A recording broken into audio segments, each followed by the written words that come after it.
नमस्कार. लग्नाची बेडी या मालिकेत काय होणार आहे आपण बघूयात. सिंधू जिवंत असूनही आपल्याला फोन केला नाही म्हणून राजश्रीला वाईट वाटत असतं. त्यावर रुक्मिणी काकू सर्वांना सांगते की कदाचित तिला लाईफमध्ये आपण नको आहेत. सिंधूचं नाव या घरात कुणीच घ्यायचं नाही. त्यावर अन्वी म्हणते की आजी तू कशी आहेस ग? तेच तुला याचं सर्व काही सिंधूला द्यायचं नाहीये. याचं महत्व हे तुलाच घ्यायचं आहे. अन्वी म्हणते की आजी या घरामध्ये सगळ्यात जास्त त्रास कोणी दिला असेल तर तो तू दिला आहे. म्हणूनच सिंधू या घरातून निघून गेली असेल आणि तिने कुणाला सांगितलं नाही. त्यावर रुक्मिणी काकू म्हणते की बस झालं अन्वी. त्यावर ती म्हणते तुला काही माहित नाही आणि कळतही नाही. मी तेव्हा तू बोलू नकोस. त्यावर अन्वी म्हणते की आजी सर्व गोष्टी मुलांना समजत असतात. अन्वी म्हणते की सिंधूला कळलं म्हणून ती हे घर सोडून निघून गेली. त्यावर ऋतुराज म्हणतो की बस झालं अन्वी, आता हे बोलायची ही वेळ नाहीये. त्यावर ऋतुराज म्हणतो की वहिनी रडू नका ओस, की ही सिंधू तीच आहे की गेल्याचं दुःख आपण किती व्यक्त केलं आहे. तिने आपल्याला साधं कळवलं देखील नाही. त्यानंतर रत्नाकर म्हणतो की सिंधू जिवंत आहे हे तिनं आपल्याला सांगितलं सुद्धा नाही व आपण तिला समजून घ्यायला हवं. तिची बाजू काय आहे हे आपण समजून घ्यायला पाहिजे. त्यानंतर राजश्री म्हणते की तिची बाजू समजून घ्यायची काहीच गरज नाही. तिने आपल्याला कळवलं का? काही फोन केला नाही म्हणून तिला समजून घ्यायची काहीच गरज नाही. तर राजश्री सर्वांना सांगते सिंधू गेल्यामुळे माझ्या राघवची जी अवस्था झाली आहे ती मी कधीच विसरू शकत नाही. राजश्री रागातच म्हणते की माझ्या राघवनी तिचं कधी कुठं काय बिघडवलं होतं? असं कोणतं वैर तिने माझ्या राघव सोबत काढलं? त्यानंतर रुक्मिणी काकू म्हणते की या सिंधूमुळेच आपल्या घरातला वारस गमावला आहे आपण. आपला अंकुर आपल्याला कायमचा सोडून निघून गेला आहे. सर्व सिंधूमुळेच झालं आहे. रत्नाकर म्हणतो की तुम्ही चुकीचं बोलू नका. त्यावर रुक्मिणी काकू म्हणते काय चुकीची बोलत आहे मी? जेव्हा सिंधू निघून गेली तेव्हा राघवची काय अवस्था झाली होती आणि तिने का राघवची काळजी आणि तिची मुलगी सावी आणि ती आनंदाने जगतात आणि माझ्या राघवची काय अवस्था झाली बघितलं ना तुम्ही. त्यानंतर राघव म्हणतो की सिंधू आपल्यासाठी मेलेली होती आणि यानंतरही यापुढेही ती असेच राहील आणि यामध्ये कुठलाही बदल होणार नाही. दुसरीकडे मंगेश हा सिंधूच्या घरी येतो. सावी हसतच मंगू असं म्हणत त्याच्याकडे येते आणि म्हणते की तू माझं काम केलं आहेस का? तुझं काम करणार नाही असं कधी होईल का? तर मंगेश त्याने आणलेलं कागदामध्ये पॅक केलेलं पॅकेट सावीकडे देतो. सिंधू म्हणते की मंगेश काय आहे त्याच्यामध्ये? त्यावर मंगेश म्हणतो की ते आमचं सिक्रेट आहे, तुला काय करायचं आहे? तर सावी ते पार्सल घेऊन लगेचच आतमध्ये निघून जाते. सिंधू मंगेशला विचारते काय आहे त्याच्यामध्ये. त्यानंतर सावी मंगेशने आणलेला इन्स्पेक्टरचा ड्रेस घालून येते. हे सर्व बघून सावीला विचारते सिंधू हे काय आहे? त्यावर सावी म्हणते की सावी नाही, इन्स्पेक्टर सावी. ती पुढे येत म्हणत की इन्स्पेक्टर सावीचा सर्व प्लॅन झाला आहे.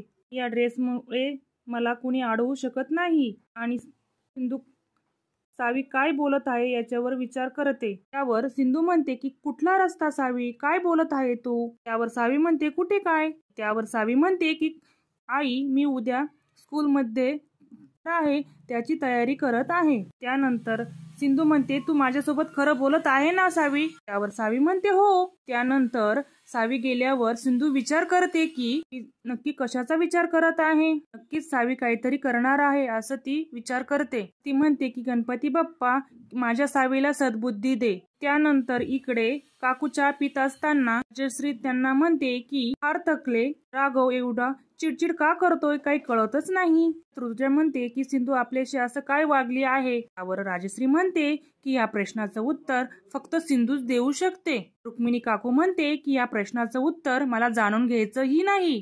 त्यानंतर रुक्मिणी काकू म्हणते की सिंधू घर सोडून गेल्यानंतर राघवची काय अवस्था झाली होती मला माहित आहे. मला सिंधूला कुठल्याही प्रकारचे प्रश्न विचारायचे नाही. त्यावर राजश्री म्हणते की हे सगळे नियतीचे खेळ असतात. सिंधूला पुन्हा आपल्या आयुष्यात यायचं होतं म्हणूनच ती आपल्या समोर आली आहे. रुक्मिणी काकू म्हणते की राघवने मधू सोबत जे लग्न केलं ते फक्त विनूसाठी आणि आपल्यासाठी केलं आहे. पण राघवच्या मनामध्ये अजूनही सिंधू आहे. अजूनही राघव सिंधूचाही विचार करतो. रुक्मिणी काकू म्हणते की त्या कारणामुळे ही कडे पुन्हा जात तर राघव पुन्हा हळूहळू सिंधूकडे जाऊ शकतो. असं जर झालं तर राघव आणि राणीच्या नात्याचं काय, प्रश्न रुक्मिणी राजश्रीला करते. पुन्हा आपलं घर उद्ध्वस्त होईल आणि पुन्हा मी बघू शकत नाही, रुक्मिणी तुझ्या आणि राजश्रीला सांगत असते. तुझ्या म्हणते की ती सिंधू आहे, जर वाटलं ना राघवच्या आयुष्यात यायचं तर ती थांबणार नाही. रुक्मिणी काकू म्हणते की असं असेल तर मी ते होऊ देऊ शकत नाही. इतके वर्ष आपण सिंधू शिवाय जगलोच ना, आपण यापुढेही जगू.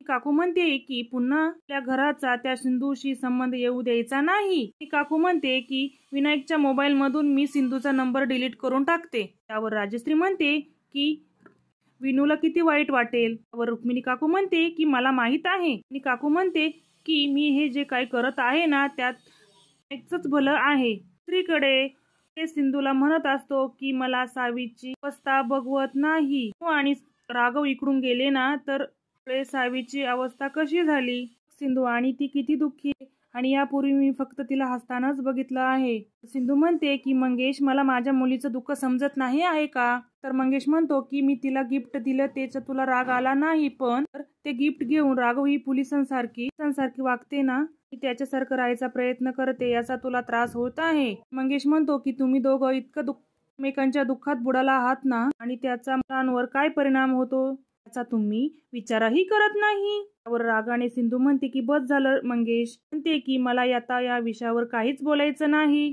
मंगेश म्हणतो की सिंधू तू जर दाखवत ना तर पण मला समजतं की तुला किती त्रास होत आहे, तो की तुझं आणि सावीचं दुःख मला बघवत नाही. इकडे विनू त्याच्या रूम मध्ये मोबाईल सोबत गेम खेळत असतो तर काकू त्या ठिकाणी येते. ती त्याला विचारते काय करत आहेस. विनू म्हणतो की सावीशी बोलायचा प्रयत्न करत आहे. त्यावर रुक्मिणी काकू म्हणते की घरात मी मोठी आहे आणि मोठ्यांशी कसं बोलायचं, असं मोठ्यांनी बोलायचं नाही. तुला सांगते की त्या सावी बरोबर बोलायचं नाही. त्यावर विनू म्हणतो की आजी सावी तर माझी बेस्ट फ्रेंड आहे, तर मी तिच्याशी बोललो नाही तर तिला किती वाईट वाटेल.